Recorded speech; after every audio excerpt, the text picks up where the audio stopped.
બનાસકાંઠા જિલ્લાના થરાદ તાલુકાના જમણા ગામે આવેલ અંબાળેશ્વર મહાદેવ ધામ, જ્યાં કંકરમાં શિવ બિરાજમાન છે, વર્ષોથી ગામ લોકો માટે આસ્થા અને શ્રદ્ધાનું કેન્દ્ર બન્યું છે. દર વર્ષે મહાશિવરાત્રિના બીજા દિવસે સમસ્ત ગ્રામજનો દ્વારા દૂધ અને દહીં વડે મહાદેવનો અભિષેક કરવામાં આવે છે, જેથી અંબાળેશ્વરની કૃપા ગામના પશુપાલકો પર અવિરત રહે છે. લોકકથા અનુસાર અંબાળેશ્વર મહાદેવનો મૂળે જમણા ગામથી આશરે 7 કિલોમીટર દૂર અંબાળા ગામે સ્થિત હતા. વર્ષો પહેલા જમણા ગામના ભક્તો ખેતરોના કાચા રસ્તેને રેલ નદી પાર કરી પગપાળા અંબાળેશ્વર દર્શન કરવા જતા.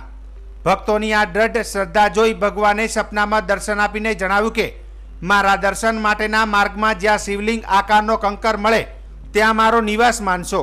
ત્યાંના દર્શનથી મનોકામના પૂર્ણ થશે.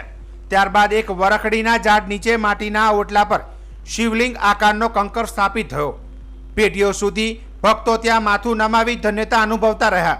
એક પ્રસંગે દુદાજી રતાજી રાજપૂતને ત્યાં સાપ દેખાતા તેમણે પ્રાર્થના કરી કે જો અંબાળેશ્વર મહાદેવ હોય તો અહીં પધારો. ત્યારબાદ નાગદેવતા તે ઓટલે સ્થાયી થયા અને ગામ લોકોમાં આસ્થાનું કેન્દ્ર બન્યા. ગામ લોકોના સહયોગથી હાલ આ ધામની આસપાસ વરંડો, વૃક્ષારોપણ અને પતરાનો શેડ બનાવીને જંગલમાં એક સુંદર શાંતિમય સ્થળ વિકસાવવામાં આવ્યું છે. હાલમાં પવિત્ર શ્રાવણ માસ દરમિયાન અંબાળેશ્વર ધામ ખાતે પૂજા અર્ચના, અભિષેક અને શ્રીમદ ભાગવત સપ્તાહ જ્ઞાન યજ્ઞનું આયોજન કરવામાં આવ્યું છે. શાસ્ત્રી શૈલેષકુમાર દવે દ્વારા ભાગવત કથાનું વાંચન થઈ રહ્યું છે, જેમાં ભક્તો શ્રદ્ધાપૂર્વક જોડાઈ રહ્યા છે.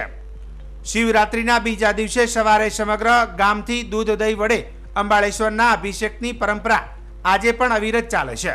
ભક્તોના મતે અભિષેક કરવાથી પશુઓની બીમારીઓ દૂર થાય છે અને પશુપાલકોને સમૃદ્ધિ મળે છે.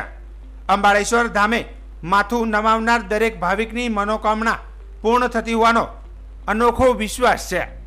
છેલ્લા 16 વર્ષથી અહીં ભગવાન શંકર બિરાજમાનમાં તો વર્ષોથી છે, 16 વર્ષથી પૂજા કરું છું, બરાબર. અને દુદાજી ભગત દ્વારા દર વર્ષે પૂજા કરવામાં પૂરું પાડવામાં આવે છે. તેમાં યજ્ઞનું પણ આયોજન અમાવાસ્યાનું કરવામાં આવે છે. દર વર્ષે કોઈના કોઈ પુરાણ, ગઈ સાલ શિવપુરાણનું પૂરેપૂરું સંભળાવ્યું હતું લોકોને. આ વર્ષે ભાગવત મહાપુરાણ પણ સંભળાવી રહ્યું છે. અને દર વર્ષે તેમના તરફથી 30 દિવસ ભગવાનનો પૂજાપો આવે અને નિસ્વાર્થ ભાવે બંને જણા સેવા ભાવ કરીએ છીએ. ગામના લોકો પણ ખૂબ સાથ સહકાર આપે છે. ખૂબ સહકાર આપવાથી અત્યારે તો જંગલોમાં મંગલ થઈ ગયું છે.